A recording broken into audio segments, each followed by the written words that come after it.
আজকে কেন্দ্রীয় সরকার চেপে ধরেছিল যে হিসাব দাও টাকার। এখন টাকাগুলো মেলা খেলায় কার নেতামন্ত্রীর পকেটে সব ঘোটালা হয়েছিল, এখন ঘুরিয়ে নিজেরা ধর্নার নাটক করে সেই টাকাগুলোকেই কেন্দ্রীয় সরকারের আবার মানুষের কাছে ফিরিয়ে দিচ্ছে। যে মানুষের পাওনা টাকা ছিল সেই মানুষকে ফেরাচ্ছে। পরিষ্কার হয়ে যাচ্ছে কেন্দ্রীয় সরকারের টাকা ধর্নার মাধ্যমে ঘুরপাচ্ছে, আবার তাকে মানুষদের ফেরাতে বাধ্য হয়েছে। তার টাকা দেওয়ার এই যোগ্যতা যখন ছিলই, টাকা যখন পেয়েছিলেন, তাহলে লুট করে লুকিয়ে সরিয়ে রেখে ইন্টারেস্টের টাকা লোপাট করার ব্যবস্থা না করে গত 1.5 বছর ধরে দেননি কেন? 1.5 বছর ধরে টাকাটা তো নতুন করে কোথা থেকে এসেছে তা না। তাহলে রাজ্য সরকারের কাছে টাকাটা আছে কিন্তু দেননি, কাজ করিয়েছেন কিন্তু বঞ্চিত করেছেন। এখন ভোটের মুখে এসে মনে পড়েছে এবার টাকা দিলে যদি ভোটের লাভ হয়। এখান থেকে আরো স্পষ্ট হয়ে যায় যে আসলে মুখ্যমন্ত্রী এতদিন ধরে অসত্য বলছিলেন।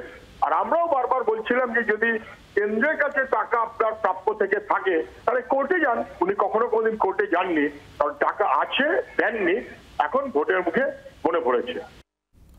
টেলিফোন লাইনে মুহূর্তে আমাদের সঙ্গে রয়েছেন কংগ্রেস মুখপাত্র সৌম্য আইচরা। সৌম্যদা, মমতা বন্দ্যোপাধ্যায়ের আজকের এই ঘোষণা 21 লক্ষ বা তারও বেশি সংখ্যক বঞ্চিত মানুষ, তাদের যে বকেয়া টাকা 100 দিনের কাজে, সেই টাকা মেটাবে রাজ্য সরকার। একেবারে দিন নির্দিষ্ট করে দিয়েছেন 21শে ফেব্রুয়ারি ব্যাংক অ্যাকাউন্টে টাকা পৌঁছে যাবে। মমতা বন্দ্যোপাধ্যায়ের এই ঘোষণা কিভাবে দেখছেন? এতদিন করেননি কেন? যদি দেওয়ারই ছিল ভোটের মুখে, ভোটের রাজনীতির একটা মানুষকে পণ্য করা, আর কেন্দ্রীয় সরকার ন্যায্য পাওনাদের যারা পাবেন, যাদের নিয়ে দুর্নীতি হয়নি, দুর্নীতি যেখানে হয়েছে সেটা নিয়ে তদন্ত চলতে পারে। কিন্তু কথা হচ্ছে সেই জন্য টাকা আটকে রাখা, ওটা তো কোনো কাজের কথা নয়। কেন আটকে রাখবেন? এটা কি কেন্দ্রীয় সরকারের নিজের পয়সা? এটা তো মানুষের, আপনার আমার ঘরে ট্যাক্সের টাকা। সেখানে 100 দিনের কাজের লোকেরা টাকা পাচ্ছেন না কেন?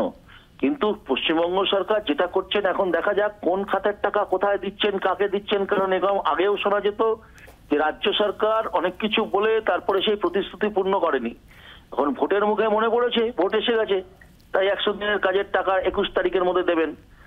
আমি বলতে পারবো না যে এতে অর্থনৈতিক কোনো বাধা বা প্রাবধান আছে কিনা, এরকম আমরা কখনো শুনিনি। ধন্যবাদ। বাংলার আওয়াজ, বাঙালির আবেগ, জি 24 ঘন্টা।